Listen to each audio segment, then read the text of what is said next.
the 2021 documentation guidelines, there's some information that may be a little confusing I'd like to review in today's take. Hi, Shannon DeConda with NAMUS. If you want to follow along, I'm in the 2023 expansion guidelines under the 2021 documentation guidelines. I'll be on page 23, by the way.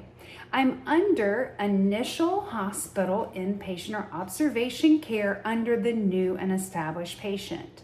There's a paragraph that reads a little confusing. It's about the third paragraph down, or maybe the fourth paragraph down, and it's in green font, of course, and it reads and says, if a consultation is performed in anticipation of or related to an admission by a provider, and then the same consultant performs an encounter once the patient is admitted by another provider, report the consultant's inpatient encounter with the appropriate subsequent care code. This instruction applies whether the consultation occurred on the date of the admission or a date previous to the admission. It also applies for consultations reported with an appropriate code of the office or a office outpatient consult. This paragraph could be a little bit confusing because it could infer what exactly can I bill in conjunction with an inpatient encounter visit as well. I think what is important here is to remember to use an example to better make these types of situations make sense. And by the way, you'll also notice that when I see words like physician and other qualified healthcare professional, I squinch those down, real official word there, squinch those down to provider, because it makes a lot of the words just kind of tunnel in together and make it easier to work through as well. But here's an example to make this a little bit easier.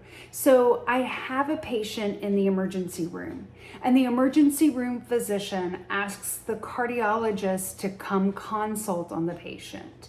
So cardiology comes down to the emergency room and sees the patient in the emergency room. Later on, same 24 hours, different 24 hours, but let's just say the same 24 hours, the hospitalist comes into the emergency room and admits the patient.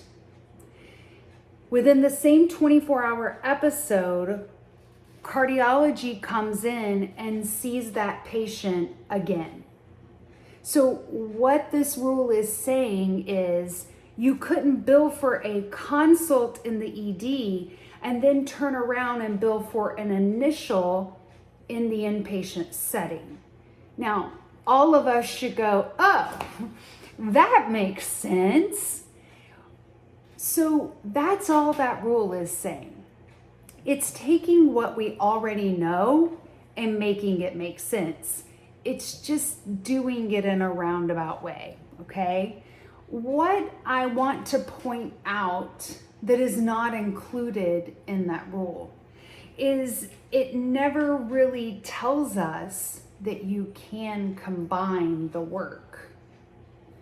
It doesn't say, oh, but wait a minute, we know in theory you've performed 2 services. So what you can do is take the work of that consult and the work of that initial visit, and you can combine the work of both of those services and use them to support one service code. Now that makes perfect sense, but I do want to caveat that there is no rule in those guidelines that says you may do that.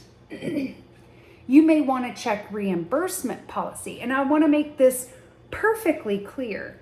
There is a fundamental difference, and I've said this 1,000 times before, between coding policy and reimbursement policy.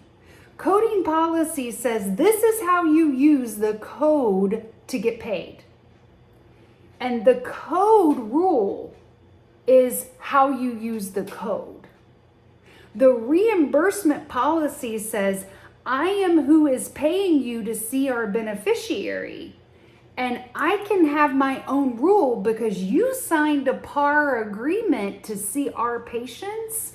And when you signed that PAR agreement, you agreed to abide by our medical policies to see our patients and to get paid to see our patients. So there are two sets of fundamental rules that must be adhered to.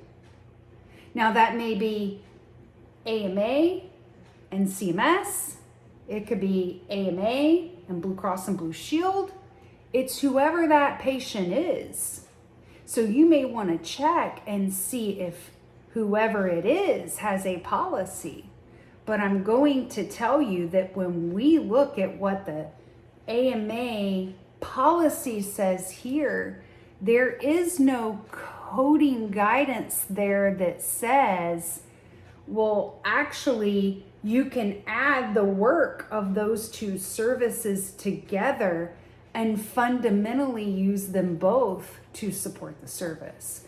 So be careful what we assume is an allowed privilege, because nowhere does it say it is. Don't forget, we have resources to help you with inpatient services. We have hands-on E&M webinars. We have our inpatient reference sheets. We have all types of inpatient resources available on our website at NAMUS. If you have any questions or comments, anything I can help you with, please let me know. Otherwise, I'll see you back here next time. Have a great day.